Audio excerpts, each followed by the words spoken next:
livre des Proverbes, le chapitre 24, à partir du verset 27.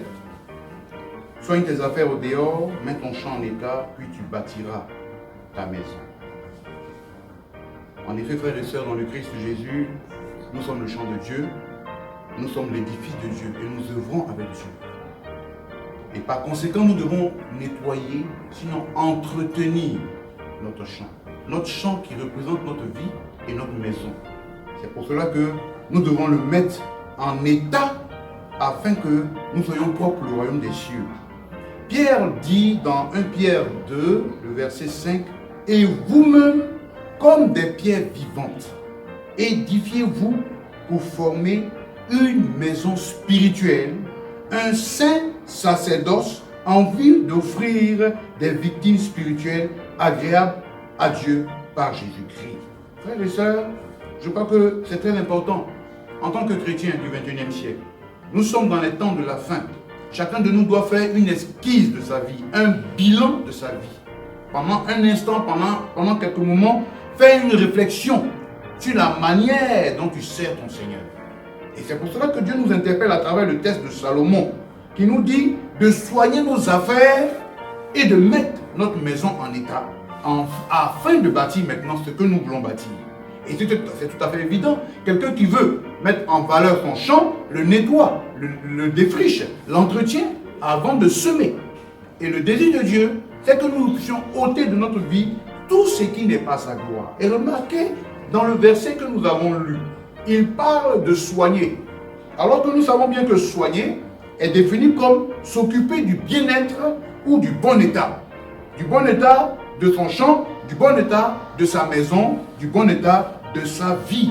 Et pour cela, il faut le nettoyer, il faut le débroussailler, il faut l'ôter, l'arracher de tout ce qui est mauvais, de tout ce qui représente le mal sur toutes ses formes, afin que le nom du Seigneur soit glorifié. Paul dit dans Galates 5, le verset 19, « Or les œuvres de la chair sont manifestes, ce sont l'impudicité, l'impureté, la dissolution, l'idolâtrie, la magie, les inimitiés, les querelles, les jalousies, les animosités, les disputes, les divisions, l'envie, les sectes, l'ivrognerie et les excès de table et les choses semblables. Je vous dis d'avance, comme je l'ai déjà dit, que ceux qui commettent de telles choses n'hériteront point le royaume des cieux. » Frères et sœurs, nous voulons hériter du royaume des cieux. Je pense que c'est pour cela que nous sommes au Seigneur Jésus. C'est le but et c'est notre espérance. Mais si nous voulons hériter le royaume des cieux, il faudrait que nous marchions selon l'esprit afin de ne pas accomplir les désirs de la chair. Et ici, je vais relever qu'un seul élément. Parce qu'il y a beaucoup d'éléments que Paul a relevés par rapport aux œuvres de la chair, qui en ce 21e siècle ravagent la vie, sinon la maison des croyants. Je veux parler de la jalousie. La jalousie est un élément aujourd'hui qui détruit la vie de bien des chrétiens. La jalousie, c'est quelqu'un qui est attaché pour à conserver, à préserver ce qu'il possède. Et ça, on le voit dans le cadre du travail. C'est normal. Je suis jaloux de mon travail, donc j'en prends soin. C'est dans le bon sens. Je suis jaloux de mon travail, donc je fais un bon rendement.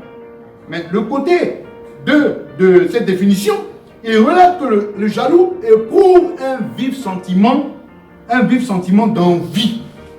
Il est contre la réussite d'autrui. Un jaloux, il critique dans le dos, il parle les autres dans le dos. Un jaloux, il est de mauvaise humeur lorsque toi tu es présent. Un jaloux, il imite même tout ce que tu fais ou achètes parce qu'il est jaloux. Vous voyez?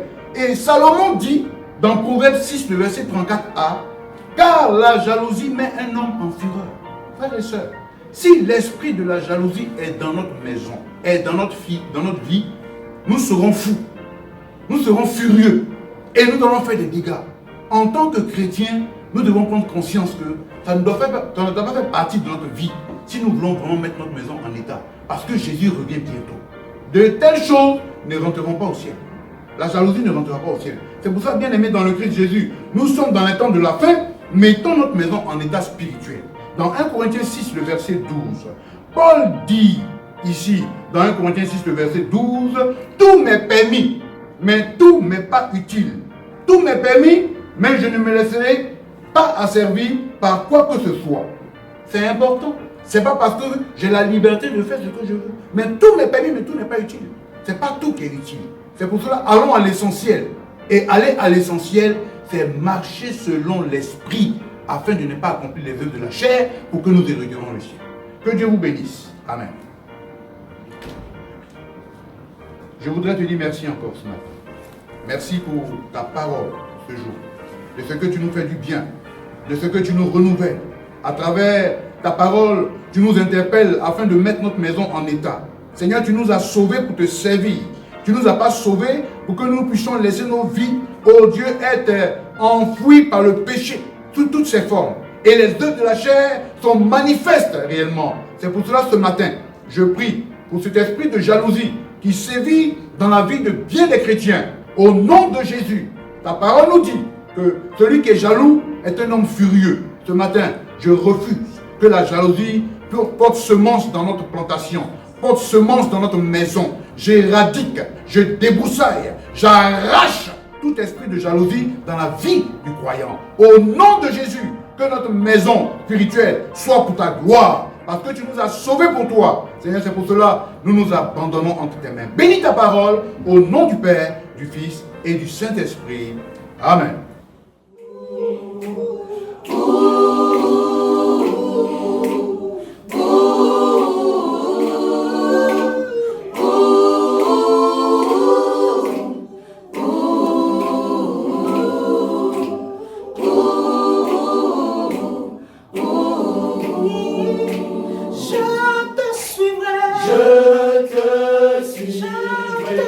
Je te suivrai, Jésus.